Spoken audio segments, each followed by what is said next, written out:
Hello guys, I don't understand why I am the apple of the eyes of this imposter Prince Hamdan Faza of Dubai. He's not the real Prince of Dubai. They are hiding on these profiles. They are Nigeria and Pakistan, okay? So I'm not interested. Who are you? Ayan guys, marami na akong ina-open. Ayan. Ayan, ang dami nila. Oh, hi, beautiful. Ayan. Hey, Gorgios, greetings from. I'm not interested, all of you. Okay. So even foreign, I'm not interested because they are also scammers. Ayan. Where are you? Where are you from? I'm not interested at all. Sorry. Ayan guys, oh. I don't want to talk to them because they are scammers. So, okay?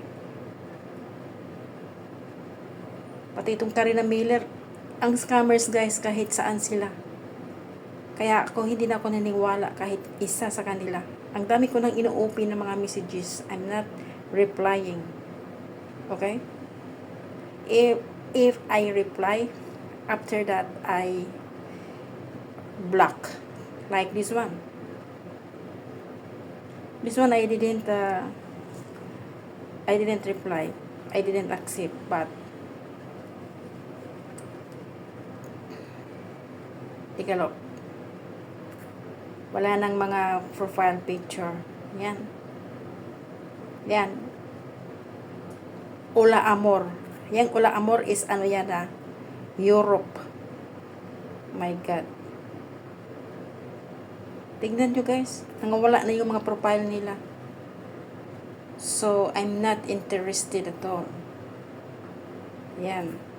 Ang kapal ng mga mukha. Yan. Ginamit pa nila pati si Keanu Reeves. Oh, baka madala kayo na Keanu Reeves. Nigeria yan. Hiloros. Oh, yan. Hiloros ang gago. Sarap nilang mangbugbugin. Akala mo ba? Hindi na ako naniwala tama na yung nabiktima nga ako. Pero sinubukan ko naman yung pagkabiktima ko ay sinubukan ko yun at saka